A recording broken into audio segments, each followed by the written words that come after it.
때처럼 지금은 엘리야 때처럼 주 말씀이 선포되고 또 주의 종 모세의 때와 같이 언약이 성취되네. 비록 전쟁과 기근과 핍박 환난 날이 다가와도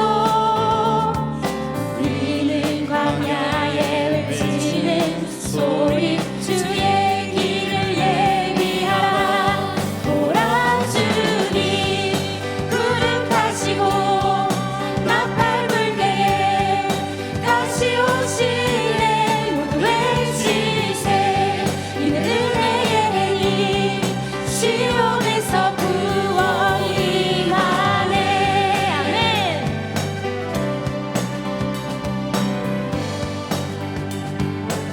또 에스겔의 환상처럼 또 에스겔의 환상처럼 마른 뼈가 살아나며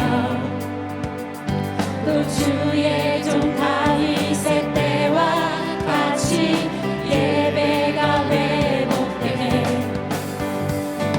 추수할 때가 이르러 들판은 이어졌네. 우리는 추수할 일꾼 되어 주 말씀을 선포하리. 보라 주님 구름 타시고 나팔 불 때에 다시 오시네. 모두 외치세. 이는 은혜의 힘 시온에서 구원이. 보라 주님 구름 타시고 나팔 불 때에 다시 오시네. 모두 외치세. 이는 은혜의 힘 시온에서 구원이. 한 번 더 고백하겠습니다. 보라 주님 구름 타시고 나팔 불 때에 다시 오시네. 모두 외치세. 이는 은혜의 힘 시온에서 구원이 임하네.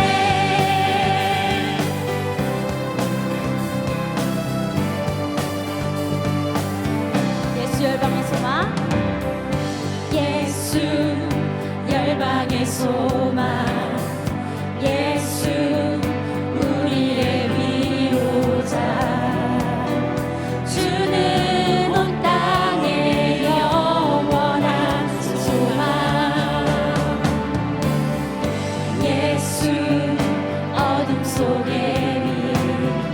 빛 예수 변함없는 진리 주는 온 땅에 빛이 되시네. 우리 위해 죽으시고 다시 사신 생명의 주 주님만이 소망이요 변함없는 반석이라. 주님만이 온 세상을 비추시네. 또 죽음에서 부활하신 우리 구주 영광에 와 주를 믿는 모든 자의 소망 되신 주를 믿네.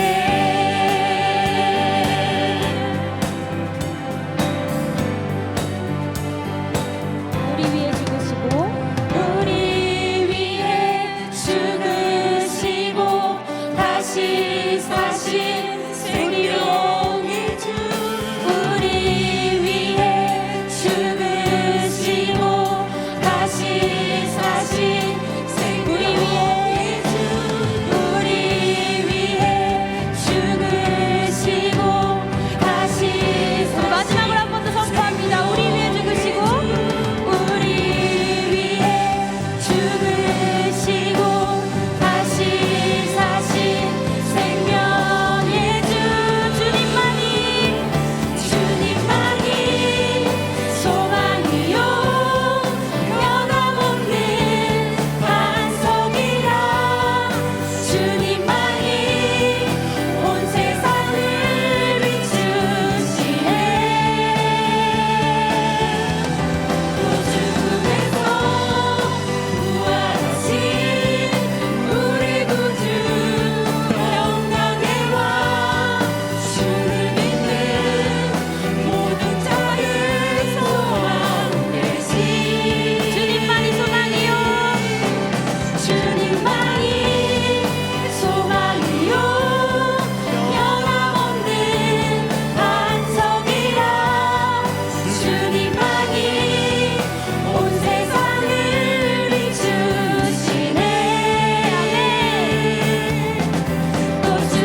날마다 우리의 하루하루 가운데 언제나 지키시고 안으시는 주님을 이 시간 한 목소리로 함께 고백하며 나아가겠습니다. 날마다 숨쉬는 순간마다 날마다 숨쉬는 순간마다 내 앞에 어려운 일 보내 주님 앞에 이 몸을 맡길 때 슬픔 없네 두려움 없네 주님의 그 자비로운 손길 항상 좋은 것 주시도다 사랑스레 아픔과 기쁨을 수고와 평화와 안식 날마다 주님 내 곁에 계셔 날마다 주님 내 곁에 계셔 자비로 날 감싸주시네 주님 앞에 이 몸을 맡길게 힘주시네 위로한 주의 어린 나를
시간 교회 공동 기도 제목으로 함께 기도드리겠습니다. 첫째, 체코 프라하에서 선교하시는 유광현, 정현실 선교사님의 사역을 위해서. 둘째, 발리 부흥 집회를 섬기는 팀원들과 집회를 통해 복음의 능력이 흘러가도록. 셋째, 중동의 전쟁 상황이 더 큰 위기로 번지지 않고 대책이 잘 세워지도록 담임 목사님의 영육의 강건하심과 가정과 사역을 위하여 주여 우리를 불쌍히 여기소서를 3번 외치시고 함께 기도하도록 하겠습니다. 주여 우리를 불쌍히 여기소서. 주여 우리를 불쌍히 여기소서. 주여 우리를 불쌍히 여기소서. 하나님께서 함께하여 주셔서 하나님 프라하에서 선교하시는 하나님 유광현 선교사님, 정현석 선교사님의 사역을 하나님께서 붙잡아 주시고 인도하여 주시길 소망합니다. 하나님께서 주시는 은혜 가운데 그 땅 가운데 하나님의 사랑으로 나아갈 수 있도록 인도하여 주옵소서. 발리 부흥 집회를 통해 하나님께서 주시는 복음의 능력이 그 땅 가운데 흘러갈 수 있도록 인도하여 주옵소서. 중동의 전쟁 상황이 더 큰 위기로 번지지 아니하고 대책이 우리나라의 또 온 열방에 세워질 수 있도록 인도하여 주옵소서. 담임 목사님의 영육간의 강건하심을 주님께서 주장하여 주시고 그 가정과 사역을 통해 하나님 일하여 주옵소서.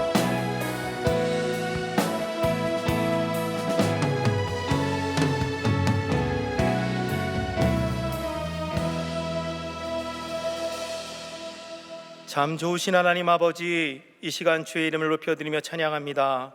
성령 하나님, 오늘 이곳에 친히 임재하여 주셔서 하늘의 문을 열어주시고 거룩한 하나님의 나라가 이곳 가운데 임하게 하여 주시옵소서. 하나님의 뜻이 하늘에서 온전히 이루어진 것 같이 이 땅과 우리의 삶과 가정과 사역 가운데 온전히 이루어지게 하여 주시옵소서. 이른 아침부터 지금까지 주의 성전에서 예배드리게 하시고 영화부 예배부터 주일 저녁 예배에 이르기까지 성령의 임재 가운데 말씀으로 회복시키시며 은혜로 채워주신 주님께 감사와 찬양과 영광을 올려드립니다. 주님, 매일매일 우리의 삶에 꼭 필요한 은혜를 허락하여 주시옵소서. 말씀으로 우리의 마음을 새롭게 하여 주시고 지치고 연약한 삶의 자리에서 끝까지 믿음을 지키며 살아가게 하옵소서. 주님, 우리의 부족함과 허물을 용서하여 주시고 무너진 마음으로도 다시 주 앞에 서게 하시며 관계 속에서 상처와 미움을 내려놓고 용서하며 사랑으로 살아가게 하여 주시옵소서. 주님, 삶의 여러 문제와 선택의 순간마다 시험에 빠지지 않게 하시고 유혹과 어려운 가운데서도 흔들리지 않도록 붙들어 주옵소서. 끝까지 믿음을 지키며 주님 안에서 승리하는 삶을 살아가게 하여 주시옵소서. 주님, 이 시간 동안의 환우들을 주님 손에 올려드립니다. 질병과 통증 가운데 있는 성도들을 기억하여 찾아가 주시고 예수님의 보혈로 아픈 몸과 마음을 만져주셔서 속히 회복되게 하여 주시옵소서. 몸과 마음과 영혼이 함께 새롭게 되게 하여 주시옵소서. 주님, 물질의 어려움과 관계의 문제로 힘겨운 시간을 지나고 있는 성도들을 주님의 손에 올려드립니다. 막혀있는 길을 열어주시고 필요를 채워주시며 깨어진 관계 가운데 화해와 회복의 은혜를 허락하여 주시옵소서. 낙심하지 않게 하여 주시고 주님 안에서 다시 일어설 수 있는 힘을 부어 주시옵소서. 주님, 우리 공동체에 맡겨주신 동안의 다음 세대들을 위해 기도드립니다. 우리의 자녀들과 청년들이 세상의 가치에 흔들리지 않게 하시고 하나님 말씀 위에 굳게 서서 믿음의 세대가 되게 하여 주시옵소서. 어릴 때부터 하나님을 인격적으로 만나게 하여 주시고 삶의 모든 선택 가운데 주님을 따르는 믿음을 허락하게 하여 주시옵소서. 동안의 모든 가정과 교회가 함께 다음 세대를 세워가게 하시고 삶의 현장을 하나님의 나라로 세워가는 믿음의 계보가 끊어지지 않고 이어지게 하여 주시옵소서. 주님, 오늘 말씀을 전하시는 임성무 목사님을 성령의 기름으로 부어주셔서 온전히 말씀을 대하는 대언자로 사용하여 주시옵소서. 목사님을 통해 선포되는 말씀이 우리의 삶을 변화시키는 은혜가 되게 하여 주시옵소서. 주일 저녁 찬양팀과 샬롬 찬양대의 찬양을 기뻐 받아주시고 이분들의 섬김 위에 하늘의 신령한 복과 땅의 기름진 복으로 채워주시옵소서. 주님, 특별히 4월 30일부터 5월 5일까지 진행되는 발리 부흥 집회와 의료 선교를 위하여 기도드립니다. 복음의 능력이 그 땅 가운데 강하게 나타나게 하여 주시고 사역을 감당하는 모든 팀원들을 주님의 능력으로 지켜주시옵소서. 가는 곳마다 하나님 임재가 나타나게 하여 주시고 영혼들이 주께 돌아오는 은혜의 역사가 일어나게 하여 주시옵소서. 주님, 세계와 우리나라를 위해 기도드립니다. 중동의 전쟁이 속히 멈추고 평화가 임하게 하여 주시며 더 이상 무고한 희생이 없게 하여 주시옵소서. 우리나라 가운데 이념과 세대, 문화의 차례로 나눠진 분열과 갈등의 영이 예수 그리스도의 이름으로 떠나가게 하여 주시옵소서. 우리 안에 깊어진 물질 만능주의와 육신의 정욕과 안목의 정욕과 이생의 자랑에 빠진 우리의 죄를 용서하여 주시옵소서. 우리나라의 지도자들이 하나님을 두려워하는 마음을 허락하여 주시고 국민을 진심으로 섬기는 지도자들이 세워지게 하여 주시옵소서. 다가오는 6.3 선교를 통하여 주님의 뜻이 온전히 이루어지게 하여 주시옵소서. 주님, 이 시간 사랑하는 김영준 담임 목사님을 주님의 손에 올려드립니다. 지금까지 맡겨주신 사역을 신실하게 감당할 수 있는 은혜를 주심에 감사드립니다. 우리 목사님의 영역을 강건하게 하여 주시고 특별히 불편함 없는 가운데 이명을 만져주셔서 속히 회복시켜 주시옵소서. 말씀을 전하실 때마다 성령의 능력을 더하여 주셔서 듣는 성도들의 심령이 살아나게 하여 주시고 교회가 말씀 위에 굳게 서게 하여 주시옵소서. 끝까지 사명을 감당할 수 있는 세임과 은혜를 날마다 더하여 주시옵소서. 오늘 드려드리는 예배의 시작과 끝을 주님께 올려드립니다. 오직 주님만 홀로 영광받아 주시옵소서. 우리의 영원한 중보자 되신 예수 그리스도 이름으로 기도드렸습니다. 아멘.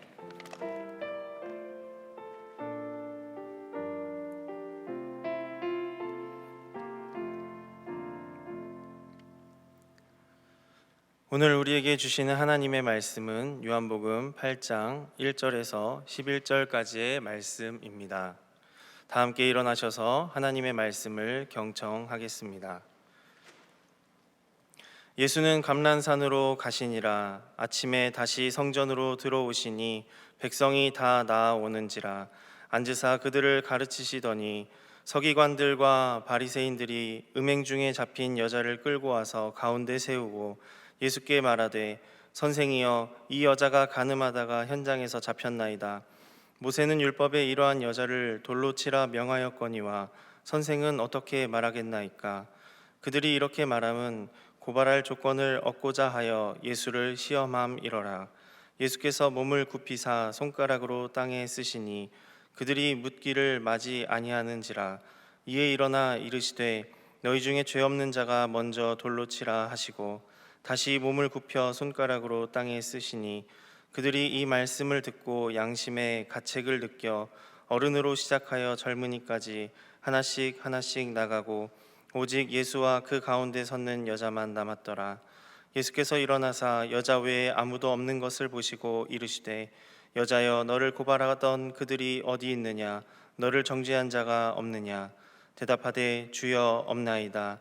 예수께서 이르시되 나도 너를 정죄하지 아니하노니 가서 다시는 죄를 범하지 말라 하시니라. 이것은 하나님의 말씀입니다.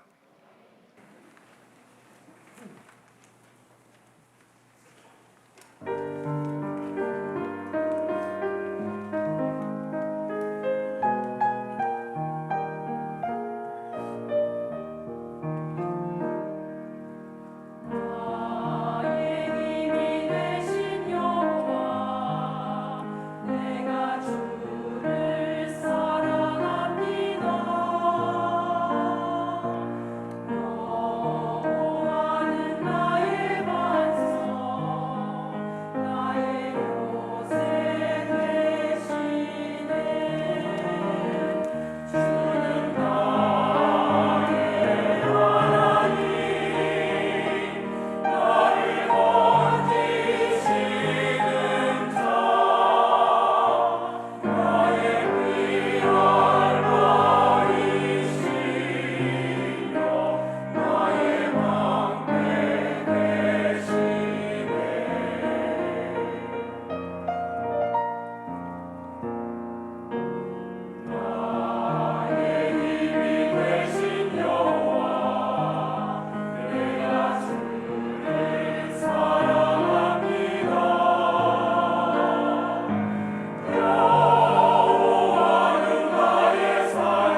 귀한 찬양 감사드립니다.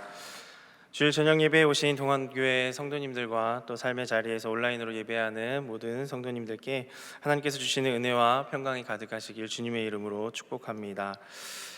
우리는 주기도문에서 이렇게 기도를 합니다. 우리가 우리에게 잘못한 사람을 용서하여 준 것 같이. 이전에 구버전 주기도문에서는 우리에게 죄 지은 자를 사하여 준 것 같이라고 했습니다. 오늘 제목은 용서에 관한 제목을 지으면서 주기도문이 생각이 나서 이 제목을 지었습니다. 여러분이 생각하는 용서는 어떠십니까? 우리가 고난주간을 보내고 그리고 부활절을 보내고 절기상으로는 기쁨의 50일이라는 초대교회가 지키던 그 전승의 기간을 지금 보내고 있습니다. 십자가의 그 은혜, 우리의 죄를 사하신 그 은혜를 여전히 잘 누리고 계시죠? 다시 고난주간을 해야 될 것 같습니다. 네, 내년에 다시 하도록 하고요. 그 은혜가 우리의 삶을 다스리고 또 용서의 은혜가 우리의 삶을 충만하게 덮고 있음을 우리는 잊지 않아야 합니다. 그런데도 우리는 늘 그 은혜가 잘 와닿지 않기도 하는 것 같습니다. 이 고백을 우리가 어떻게 실제로 살아내야 하는지, 이 주기도문의 고백처럼 우리가 어떻게 그 용서함을 받고 또 우리가 용서함을 실천하면서 살아가야 하는지 오늘 말씀을 통해서 함께 보려고 합니다. 오늘 본문에는 간음하다 잡힌 한 여인이 등장합니다. 요한복음에만 등장하는 이 이야기는 사회적으로 지탄받고 또 정죄받아 마땅한 이 여인을 향해서 예수님이 보여주신 놀라운 그 용서를 베푸는 그 장면을 통해서 하나님 아버지의 용서가 어떤 것인지, 그리고 그 용서를 받은 우리가 어떻게 살아가야 하는지를 우리가 함께 살펴보고자 합니다. 첫 번째로는 용서를 누리지만 용서를 하지 않는 믿는 사람들이 등장합니다. 1절에서 6절의 말씀을 보면 그런 사람들이 등장하는데요. 예수님께서 복음서에 보면 복음을 전하시는 장소들이 좀 특정되어 있었던 것들이 보입니다. 한 가지는 이방인의 땅이었고요. 또 한 가지는 성전이나 회당이었습니다. 그래서 오늘도 요한복음 8장에서는 예수님께서 성전에서 가르치시는 모습이 늘 일상적으로 반복되는 것 같은 그런 뉘앙스로 표현되면서 오늘 말씀이 시작되고 있습니다. 그런데 예수님께서 이렇게 성전에서 하나님 나라의 복음을 전할 때에 불편했던 사람들이 있죠. 바로 그 회당을 늘 장악하고 있었던 사람들, 서기관과 바리새인들이었습니다. 오늘 예수님의 가르치심이 진행되는 가운데 그들이 함께 등장했다라고 오늘 말씀에 기록되어 있습니다. 오늘 말씀 8장 3절에 보면 서기관들과 바리새인들이 음행 중에 잡힌 여자를 끌고 와서 가운데 세우고 라고 되어 있습니다. 원래 이들은 평소에 신학적으로도 결이 다른 사람들이었습니다. 그런 견해 차이로 대립하던 사람들이 함께 등장해서 한 여인을 끌고 온 것입니다. 서기관들은 율법학자이고 지식층이었습니다. 바리새인들은 경건주의자로서 분리된 삶을 거룩이라고 주장하면서 율법주의를 강조하던 사람들이었습니다. 한 그룹은 지식층이었고 한 그룹은 행동에만 매여 있었던 사람들이죠. 그런 두 집단이 함께 손을 잡고 예수라는 공동의 적을 제거하기 위해서 전략적으로 손을 잡고 등장한 것입니다. 이들이 손을 잡고 여인을 이끌고 예수님 앞에 온 목적을 오늘 말씀이 기록하고 있죠. 이 간음한 여인을 처벌하기 위함이 아니었습니다. 예수님을 시험하기 위함이었습니다. 이들이 그 여인을 데리고 온 것은 예수님을 어느 곳으로든 빠져나가지 못하게 하는 그 외통수에 갇히게 하려고 했던 그러한 상황이었습니다. 오늘 본문 5절하고 6절은 이렇게 기록하고 있습니다. 모세는 율법에 이러한 여자를 돌로 치라 명하였거니와 선생은 어떻게 말하겠습니까? 그들이 이렇게 말함은 고발할 조건을 얻고자 하여 예수를 시험함이러라. 예수께서 몸을 굽히사 손가락으로 땅에 쓰시니 라고 기록되어 있습니다. 돌로 치라고 할 경우에는 어떻게 될까요? 원수를 사랑하라던 그 가르침과 모순되면서 당시에 사형 집행권을 독점했던 로마의 법을 어기게 됩니다. 그러면 살려주라고 했을 경우, 용서할 경우는 어떻게 할까요? 모세의 율법을 정면으로 부정하게 되는 선동가가 되는 것입니다. 놀랍게도 지금 예수님 앞에 이 여인을 끌고 온 사람들은 모두 하나님의 말씀을 연구하고 그것을 살아내고 있다라고 자부하던 사람들이었습니다. 하나님의 율법을 가지고 생명이 아닌 다른 방향을 선택하게 만들고 있고 사랑이 아닌 정죄의 방향을 보고 달려가고 있습니다. 죄의 사함이 아니라 정죄의 방향으로 선택하게 만들고 있는 것이죠. 그들의 시각은 이 여인, 즉 죄인을 정죄의 도구이고 또 예수님을 잡기 위한 미끼로만 취급하고 있는 것입니다.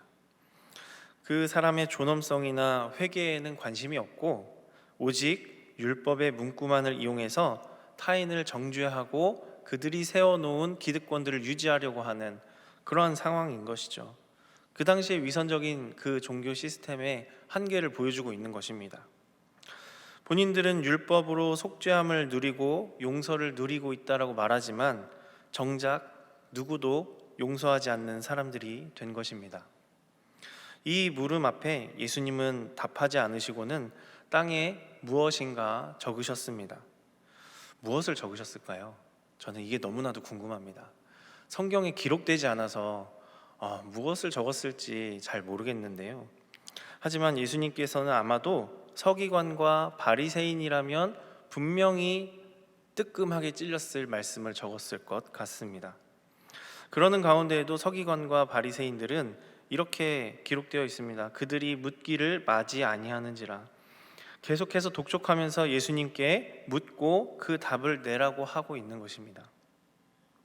사람들은 모두 타인의 죄는 크게 보고 자신의 죄는 작게 여깁니다. 그래서 쉽게 정죄하고 판단합니다. 그러나 예수님은 오늘 말씀에 말씀하십니다. 너희 중에 죄 없는 자가 먼저 돌로 치라. 그리고는 땅에 또다시 무엇인가 쓰셨다라고 기록되어 있습니다. 이것 역시 기록에 나와 있지 않지만 이번에 쓰신 것은 그 자리에 돌을 들고 있었던 일반 회중들이 다 알아볼 것 같은 그 말씀을 적었을 것 같습니다. 예수님의 이 말씀 앞에서 사람들은 하나둘 떠나갑니다. 우리는 누군가를 정죄할 자격이 없습니다. 왜냐하면 우리 모두가 죄인이기 때문입니다. 나는 혹시 누군가를 정죄하며 살고 있지 않은가? 누군가를 향해 내 마음속에서 돌을 들고 있지 않은가? 이 말씀 앞에 돌아보게 됩니다. 사람들이 모두 떠난 후에 예수님과 여인만 남았습니다. 7절에서 9절에는 예수님이 아버지의 그 사랑으로 이 여인을 용서하는 장면이 등장합니다. 이 여인에게 예수님은 말씀하시죠. 10절의 말씀입니다. 예수께서 일어나사 여자 외에 아무도 없는 것을 보시고 이르시되 여자여 너를 고발하던 그들이 어디 있느냐? 너를 정죄한 자가 없느냐? 모든 이가 양심의 가책을 느껴서 떠난 그 자리에 어떤 이유인지는 알 수 없으나 그 부정한 일에 연루되어서 잡혀온 그 여인에게 예수님이 말을 걸고 계시는 것입니다. 그 여인에게 또다시 말씀하십니다.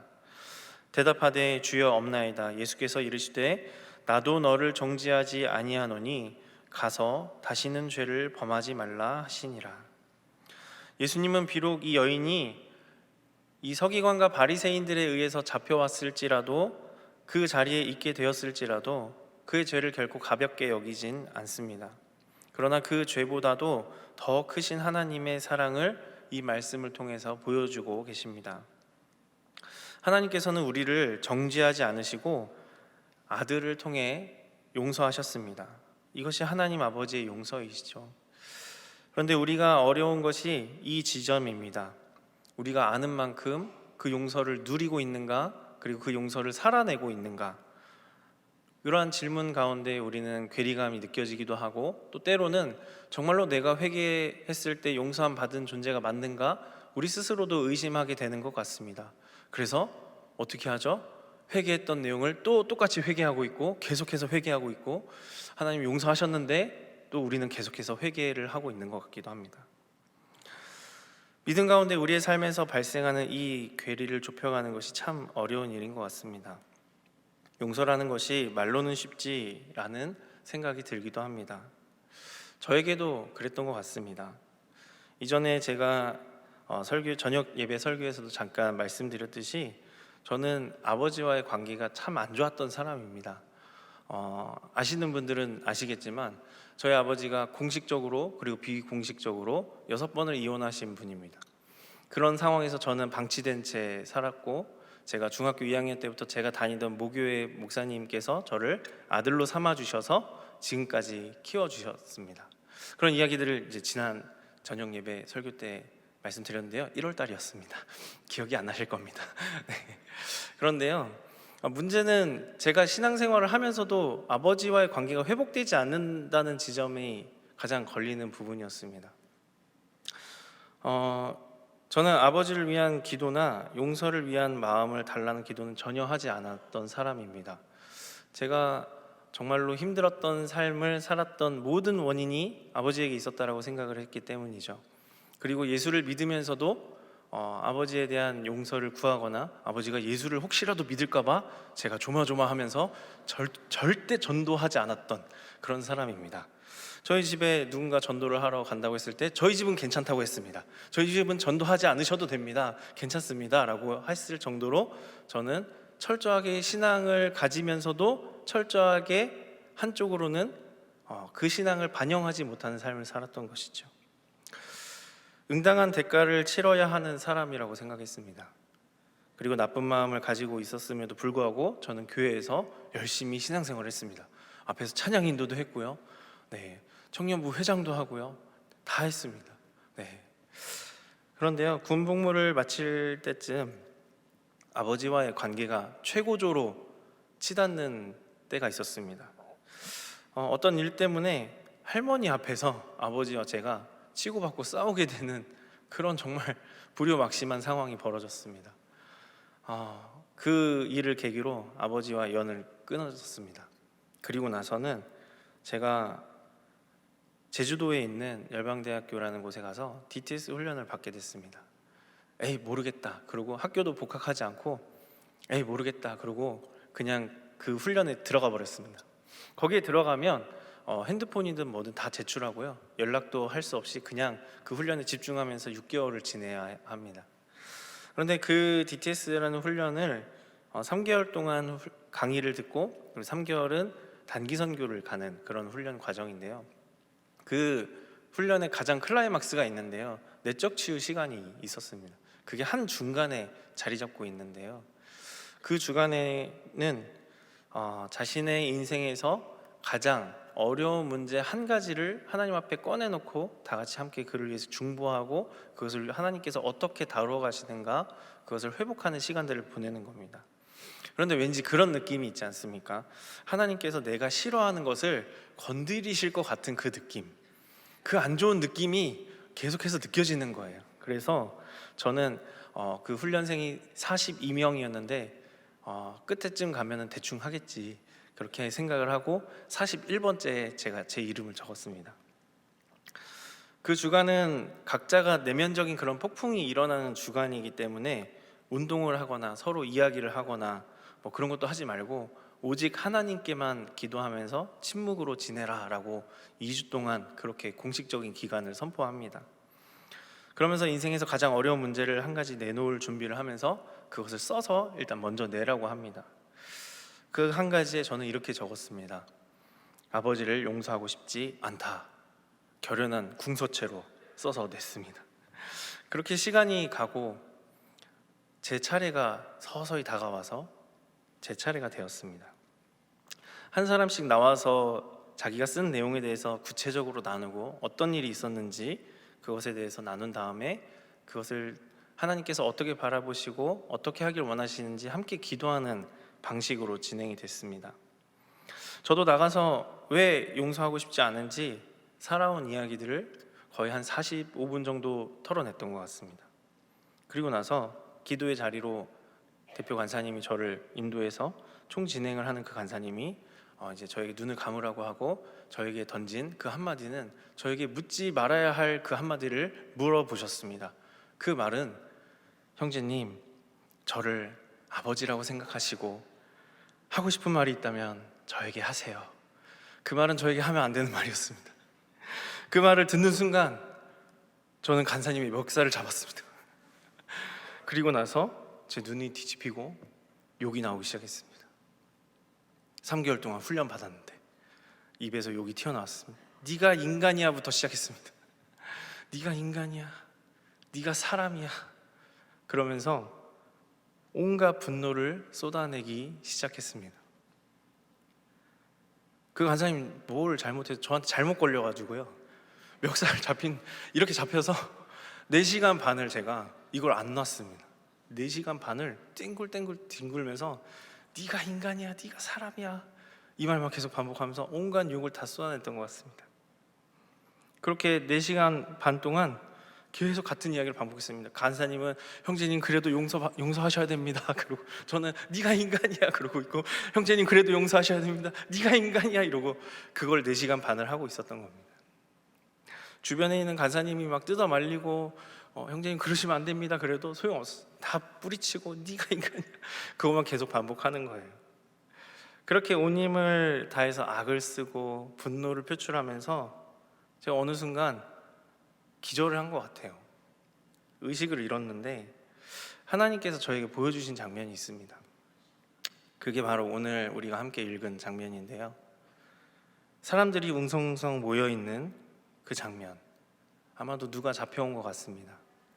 저도 돌을 들고 그 잘못한 사람을 치려고 군중을 이렇게 헤치고 들어가 보니까 누가 잡혀왔나 자세히 보니까 거기에 그 여인이 아니고 저희 아버지가 거기 잡혀 있는 거예요.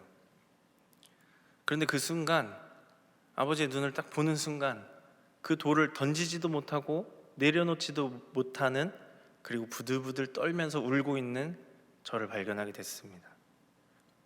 그때 예수님께서 울고 있는 저에게 다가오셔서 이렇게 말씀하셨어요. 네가 이 돌을 놓아야 살 수 있다. 그래야 네가 산다. 저에게 그렇게 말씀하시는 거예요. 그 말씀에 저는 돌을 땅에 내팽개치고 저를 안아주시는 예수님 품에 안겨서 펑펑 울기 시작했습니다. 그렇게 한참 울고 눈을 떠보니 그 간사님이었어. 그 간사님이 저를 끌어안고 울고 계셨어요. 그리고는 그 간사님 역시 포기하지 않고 또 물어보고 있습니다. 저한테 다시 묻습니다. 형제님, 그래도 용서하셔야 됩니다. 이제 용서하시겠습니까? 제가 어떻게 대답했을까요? 그때 하나님께서 보여주신 그 장면을 토대로 그래야 내가 살겠구나 라는 마음이 들어서 네, 알겠습니다. 하나님의 마음으로 용서하기로 결정하겠습니다 라고 용서를 결정했습니다. 4시간 반 동안 얼마나 악을 썼는지 이 산모들이 출산할 때 그렇다고 하는데요, 눈에 있는 모세혈관이 여기가 다 터져가지고 눈이 팬더처럼 변한 거예요. 간사님의 옷깃은 너덜너덜 찢어져 있고, 문제는 이 결정을 한 다음에부터 시작됐습니다. 이 결정을 한다고 해서 용서가 되는 것이 아니고 그 결정을 이제 살아내야 되는 게 더 큰 문제였습니다. 결정을 했으니 이를 콱 깨물고 용서를 해야 되는데 가만히 앉아서 생각하면 생각할수록 더 화가 나는 거예요. 이거 너무 무료로 그냥 용서했는데, 이런 생각이 계속 드는 거예요. 뭔가 대가를 치러야 되는데 괜히 용서했나? 괜히 용서한다고 했나? 그런 마음이 계속 올라오기 시작하는 거죠. 마치 요나가 니느웨를 향해서 회개를 촉구하면 하나님께서 회개를 보시고 용서를 바로 해주실 것 같은, 그것을 알아서 요나가 그것을 피해서 도망갔다가 다시 와서 회개를 촉구했는데 너무 하나님께서 빨리 그것을 다 받아주시고 하셔서 화가 난 그 요나의 마음이 너무나도 느껴지는 거죠. 그런데 용서에 대해서 우리는 어쩌면 그 개념 자체를 불쾌하게 여기고 있는 것 같기도 합니다. 잘못에 대한 것은 응당한 대가를 치러야 한다고 생각하고 저조차도 그렇게 생각하고 있었으니까요. 그게 정의라고 생각을 했고, 그래서 용서해버리면 달라지는 것이 없는데 왜 그래야 되나 이해하기 어려워 보여서 용서하지 않는 것 같습니다. 그러나 우리가 기억해야 할 것이 있습니다. 우리가 주님께 받은 그 기도의 모본에서 발견할 수 있는 용서에 대한 개념은 우리가 우리에게 잘못한 사람을 용서해 준 것 같이 우리의 죄를 용서해 달라고 간구하는 기도임을 우리는 기억해야 합니다. 그것은 우리가 그렇게 용서를 행한 만큼 하나님 아버지의 용서, 예수님의 그 십자가의 용서를 경험할 수 있다라는 것입니다. 그래서 예수님의 진정한 용서를 알고 누리기 위해서 우리가 얼마나 큰 은혜를 받았는가를 더 깊이 알기 위해서는 우리가 그것을 실제로 해보아야 하는 것이죠. 제가 아버지와의 모든 문제들을 해결하고자 용서를 결단했는데 이제 계속해서 감정이 올라오고 이런 부분들이 해결이 안 되니까 간사님께 제가 물어봤습니다. 원래 용서하면 이런 마음이 드는 게 정상인가요? 제가 계속 화가 납니다. 그랬더니 형제님, 용서는 한 번으로 끝나는 게 아닙니다. 그것을 계속해서 그 감정이 올라올 때마다 결정하고 그렇게 하기로 결정하고 살아내야 하는 겁니다 라고 말씀을 하시면서 저에게 또 다른 어려운 일을 시키셨어요. 그것은 아버지를 위해서 용서의 편지를 쓰라고 하시더라고요. 어려운 일을 했는데 편지까지 쓰라니 정말 더 어려웠습니다. 그래서 그동안 아버지가 저에게 잘못한 내용들을 낱낱이 다 적어서 나는 그럼에도 불구하고 용서하겠습니다 라고 적었더니 간사님이 형제님 이렇게 보내면 안 될 것 같습니다 그러면서 그 편지를 가져가셨어요. 다시 쓰라고. 그래서 화가 또 나는 거예요. 2주 동안 아무것도 안 해버렸어요. 에이 모르겠다 그러고서 아무것도 안 해버렸어요. 그런데 하나님이 계속해서 녹화하시는 거예요. 그래도 한번 써보지 않을래? 그래서 다시 펜을 들어서 아버지가 했던 어떠한 잘못도 논하지 않고 저에게 주신 그 마음 그대로 그냥 결정하기로 하고 그렇게 적어서 편지를 보냈습니다. 그리고 나서 훈련이 다 끝나고 나서 나중에 집에 돌아갔을 때 아버지와 교회 분들이 저를 마중 나오셔서 같이 식사하는 자리를 마련하게 됐습니다. 그런데 아버지께서 그 식사 자리를 섬기면서 자기도 저에게 편지를 쓰셨다고 하시면서 저에게 쓴 편지를 이렇게 주섬주섬 꺼내시기 시작하는 거예요. 그리고 나서는 그 모든 사람이 있는 자리에서 편지를 읽기 시작했습니다. 좀 오래돼서 모든 내용이 기억이 나진 않지만 대충 이런 내용이었습니다. 그동안 나 때문에 네가 이렇게 힘든지 몰랐다. 너한테 너무 미안하다. 못난 아버지를 용서해다오. 이런 내용이었습니다. 그 한마디를 듣기까지 26년의 시간 속에서 보냈던 저의 삶의 모든 순간들이 그 순간 지나갔습니다.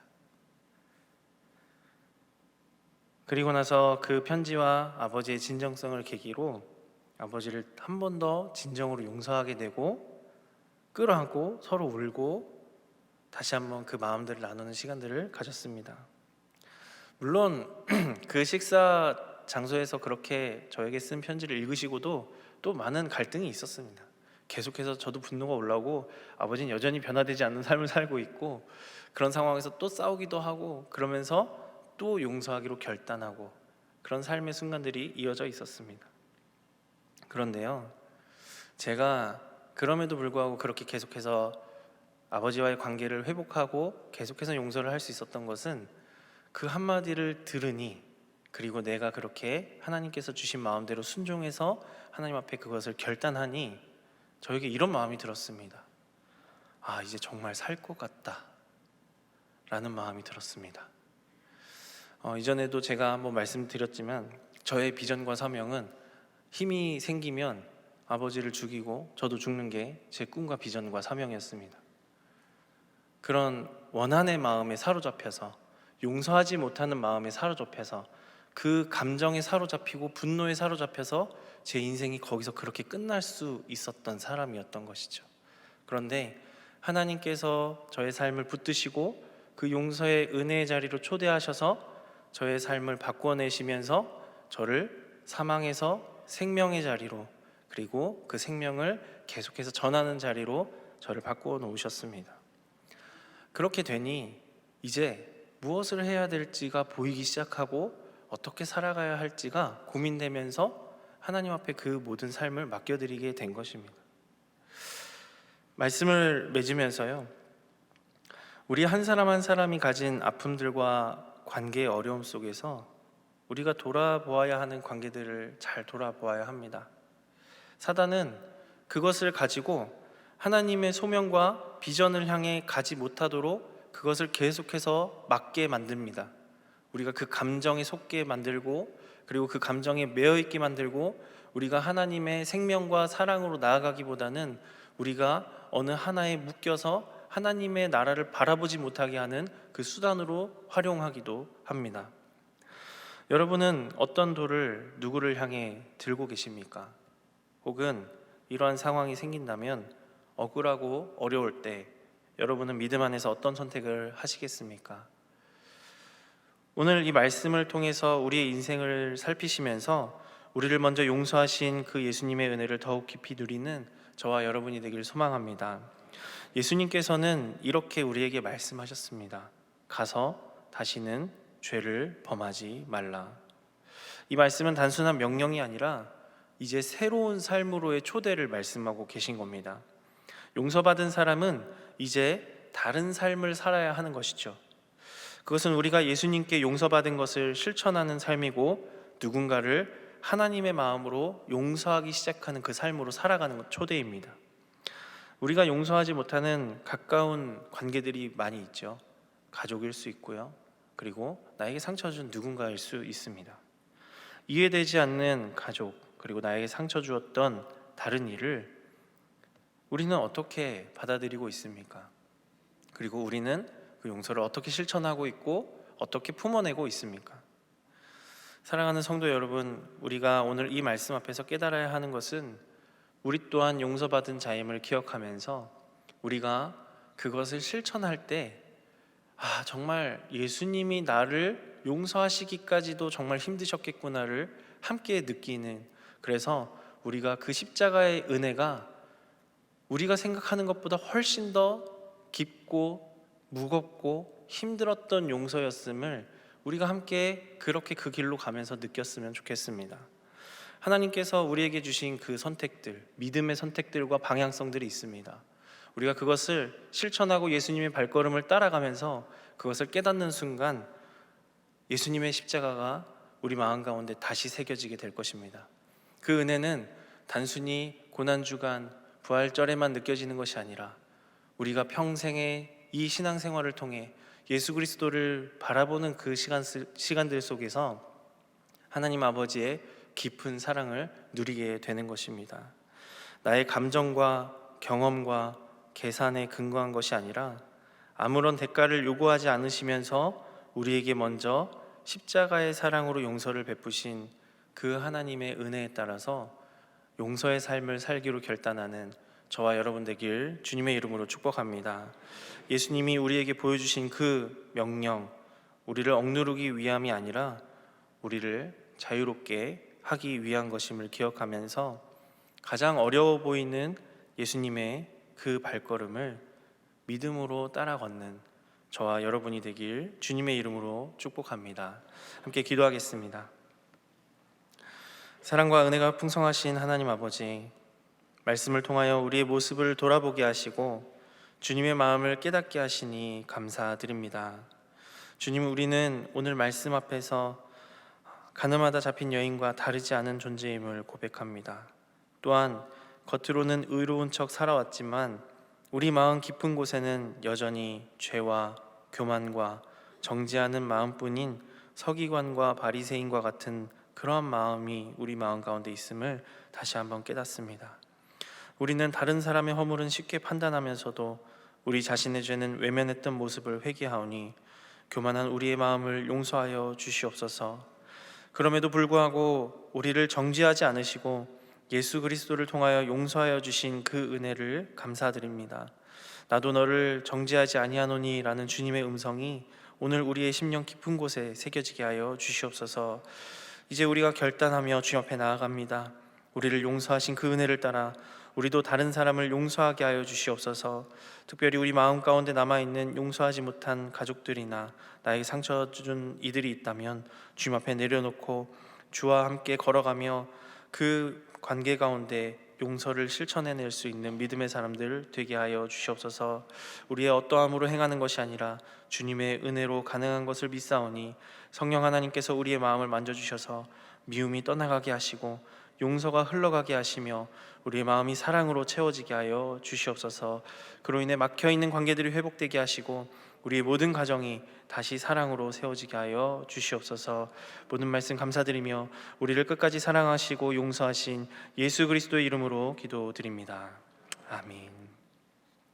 교회 소식을 전해드리겠습니다. 2026년 여름 안미 단기 선교 현장 실습팀을 모집하고 있습니다. 주보를 참고하셔서 신청해 주시기 바랍니다.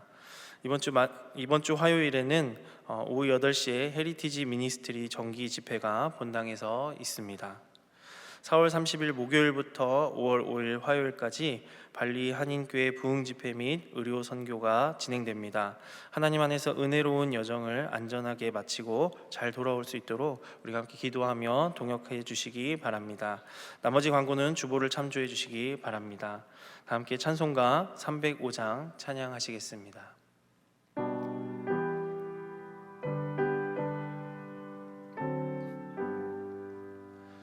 나 같은 죄인 살리신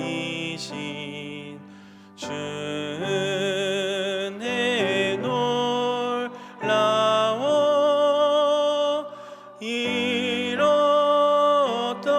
생명 찾았고 광명으로 얻네. 큰 죄악에서 번지신 주 은혜 고마워. 나 처음 믿은 그 시간 귀하고 귀하다. 이제껏 내가 산 것도 주님의 은혜라. 또 나를 장차 본향에 인도해 주시리.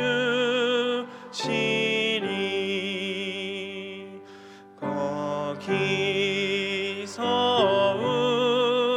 우리 영원히 주님의 은혜로 해처럼 밝게 살면서 주 찬양하리라.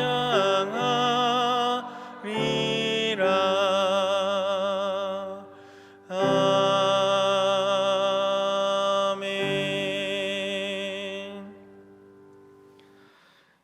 이제는 우리 주 예수 그리스도의 은혜와 하나님 아버지의 무한하신 사랑과 성령님의 감화 감동 역사 치유하심이 가장 큰 사랑으로 죄인된 우리를 용서하신 하나님 아버지의 은혜로 우리 또한 용서받은 자로서 예수님을 의지하며 용서하기로 결단하는 동안의 모든 성도님들 머리머리 위에 이들의 직장과 가정과 삶의 모든 자리 위에 이제로부터 영원토록 함께 하시기를 간절히 축원하옵나이다.